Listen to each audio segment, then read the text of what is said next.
xoolal Éthiopie boo fa demee seen milliardaires yi dañ leen multiplier par xawma ñaata si 20 dernières années yi mais ñun dañoo war a tabbi ci loolu mais tey tu peux pas comprendre nga gis pays développé pays super développé États-Unis Allemagne Belgique France Canada mais doo fa gis ay ministres milliardaires bu dee ñoom àndaawale wuñu ko parce que ils sont des industriels wala leen ak leen mais ce n'est pas dans l'exercice de leur fonction ngay dégg ñu ne ay milliardaires lañu chez nous en Afrique chez nous au Sénégal da ngay gis nit boo xam ne poste de responsabilité yañ koy dénk par décret mooy tax ñu ne léegi il est milliardaire.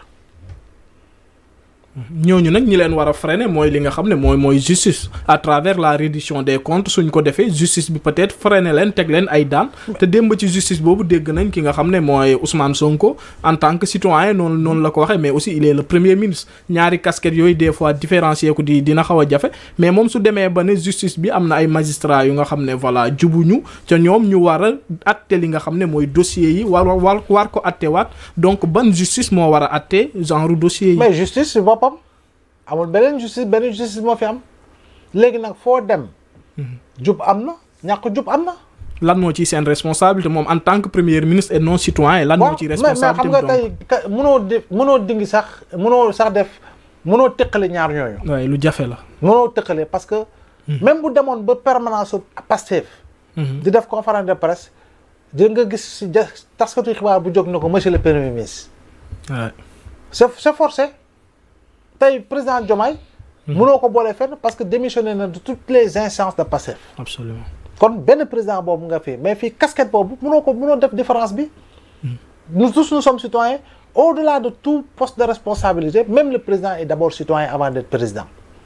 d'accord léegi nag man comprendre naa sens bi ma doon waxee si li nga xam moo di jàngat mais comme on le dit il appartient aujourd'hui autorités yi ñoom ñu fexe. ba justice bi gën a ñoŋ partant des réformes annoncées yu bàyyeekoo ci assises yu nga xam ne am na fi maanaam waxtaan ci wàllu yoon ñu fi amaloon ñu fexe ba réformes yooyu ñu andi ko mu nekk des réformes majeures des réformes consolidantes pour paraphraser l'autre professeur pour que gën a ñoŋal li nga xam ne moo di wàllu yoon mais am na fenn fu mu baaxee mooy dalay wan quelque part aussi que ñoom dugaluñu seen loxo kon ci justice waaye c'est un aveu de taille. waaw parce que bu fekkee ni prémisse moo toog mais ñeneen ñi nga xam ne ñi ngi leen doon njort ni dañoo am fu ñu cee ñenn ñi ci wàllu justice mais ñi tam waruñu ko mën a ñàkk am du dëgg mënuñu ko ñàkk am waaye bu fekkee ba xam ne premier le patron de la première formation politique au Sénégal doublé de sa casquette de premier moo ko waxee noonu ma lay wan ni au moins la bonne nouvelle mooy la woni na si wàllu duggal sa loxo duggal sa làmmiñ duggal say tànk ak sa bopp ak sa yaram lépp si wàllu justice ba nga xam ne di nga mën a joxe direction bu mu la neexee par rapport à des dossiers qui concernent véritablement certains citoyens sénégalais. te genre dossier yi gis naa ne lii nii li nga xam ne mooy opposition bi bu doon wàllum politique la dañuy génn crier naan voilà mais mise sur la justice wax lu nekk mais suñu joxee revers li nga xam ne mooy parti au pouvoir parce que c'est pas la première fois gis nañ ay nitu Pastef wala boog ñu leen jege ñu tëj leen gis nañ loi interprétative bi li nga xam ne mooy conseil constitutionnel daf leen a débouté Ousmane Sonko tamit cour suprême noonu lu tax ñoom su genre yi amee du ñu wax mais ci wàllum politique rek la ñuy leen. waaw mais parce que loolu mooy leen di intéressé maanaam lii politique mooy intéressé ki muy jàkkaar lool parce que il faut en tirer des dividendes il faut nga gën a fësal sa bopp parce que moom moo lay jox yax bi tax nga mën a seeñu bu la joxul yax bi tax nga mën a seeñu doo am sujet de débat parce que moom démb bi muy wax laata muy pare sax am na ay opposants yoo xam ne bind nañ di envoyé. bind nañ texte yu gudd sax. waaw bind nañ di envoyé. alors que bon waroon nga mën a xaar étudier constater bind doo ko envoyé waaye nit ki pareegul discours yow nga envoyé. mooy en réalité c'est yaa ngi ko doon xaar. kon boog moo la jox li tax nga bind moo la jox li tax nga wax. kon boog da nga naan ah non il continue d'être le maître du jeu si seen politique au Sénégal. xam nga mooy joxe li tempo mooy joxe nangam alors que en retour que mu jàkkaarloo war na ko jàngat bu gën a am solo jàngat bu gën a fin jàngat bu gën a objectif pour mën a dérouler stratégie boo xam ne dina ko gën a mën a may dayoo mais c'est loin d'être le cas si daanaka ñëpp. parce que wax na lu gën a amal solo li nga xam ne mooy askan bi muy wàllum redressement wu. suñu réew te loolu gisuma kenn ci intervenir. te on en parlera que véritablement de l'affaire si wàllu yoon. te le plan de redressement économique. loolu moom dafa war a engager ñëpp. ñëpp la war a parce que gaal gi buy commencer di yëngu ndax vague yi dafa xaw a kawe. yow bu fekkee ni da ngaa ànd ak vague yi di bëmax gaal gi mais gaal gi bu suruxee ñëppay suruxandoo de. kon boog am na loo xam ne wax na ko lu am solo. moo jëm ci plan de redressement. moo xam itamit ci wàllu Chine ak coopération renforcée et dynamique bi nga xam ne am na.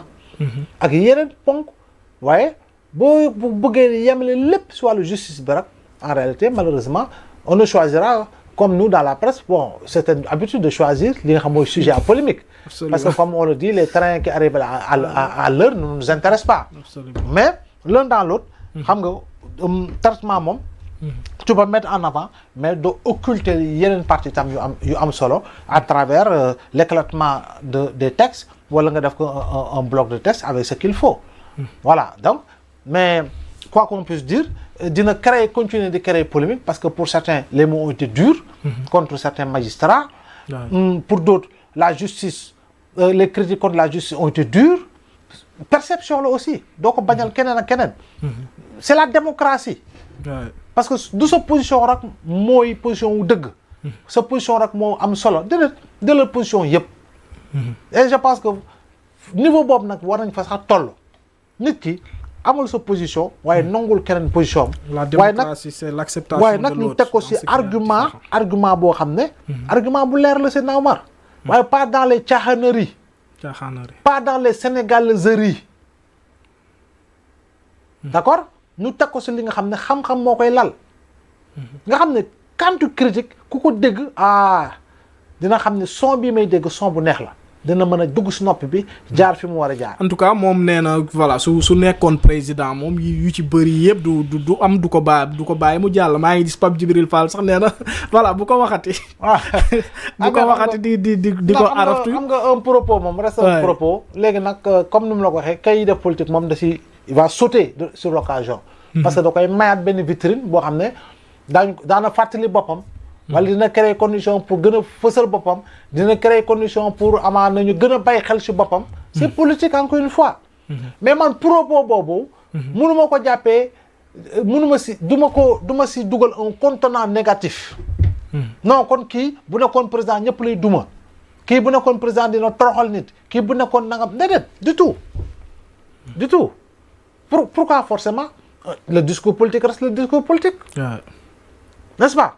Le discours politique reste le discours politique te dafa am noo ko war a disséquer sur le plan de la communication waaye nag doo ko bëgg angle ci benn angle kese. nga bëgg man forcément nga dugal ma ci loolu nga mel ni da nga maa taqal yooyu ñuy taqal fas yi nga xam ne du ñu xool gauche du ñu xool droite. Tu n'as pas le droit de me forcer des œillères. Je regarde à gauche, je regarde à droite, je regarde devant, je regarde fi kaw damay xool ci suuf. En tout cas politique moom tout est question de communication. Voilà. am na ñu ko jàppee ne fi mu toll nii Diomaye day wañ loxoom mais tamit beneen côté bi daf lay wan ne wàllum communication dugal na ko ci biir pour lancer ay pics ñi nga xam ne mooy opposition. Non, bien sûr, bien entendu. Parce que bon si j'étais truc là certains vont raser, certains ne vont plus. Mais mu ngi ko jëlee nii su ma nekkoon président. ku wax ba ma tontu la am na mu la tontoo am na mu waxee am na lu mu la génneel si wàllu dossier si wàllu déclassification. si nangam ça peut être nu nga ko mën a interpréter daal bari na. keneen bu ko interpréter non kii kon kii dafa waroon yore matarak bu ko neexee encore une fois. mais encore une fois li ëpp solo mooy ñu fàttali ni fii discours politique kuy jàngat politique au Sénégal. façon discours bu nekk di nga ko fi dégg. absolument. Abdoulaye Wade ay jamono. da doon tourné xool ndaw ñi. ne policier bu leen dóor liif. wut leen ceeno welo. ngeen fëgg leen ko. ceeno welo moo gën a métti. waaw te moo gën a kii. foofu sax voilà mais c'est dans l'entendement. te war na ku ko xam-xam ne voilà c'est l'un des plus grands démocrates. très démocrate très pacifique. un grand monsieur. un grand homme. Abdoulaye Wade. un président très ouvert également. Absolument. donc loolu moo fi nekk. loolu moo fi nekk di nga dégg lu ne dinañ la wax lu ne mais yow tamit di nga am noo tontoo. di nga am noo tontoo di nga am noo waxee loolu tamit nañ ko duggal rek si li nga xam ne mooy discours politique et que waxin la goo xam ne en réalité doo ko jël au premier degré. Parce que la communication, l'usage des mots se situe à 3 niveaux, 3 degrés. Il y a signification au premier degré, signification au deuxième degré, signification au troisième degré. Léegi nag ku nekk jël degré bu la neexee nag te kenn mënul forcer beneen degré. Le commentaire est libre. Le commentaire est libre. ku mu neex def sa commentaire ñu jàll ci wàllum justice ba léegi.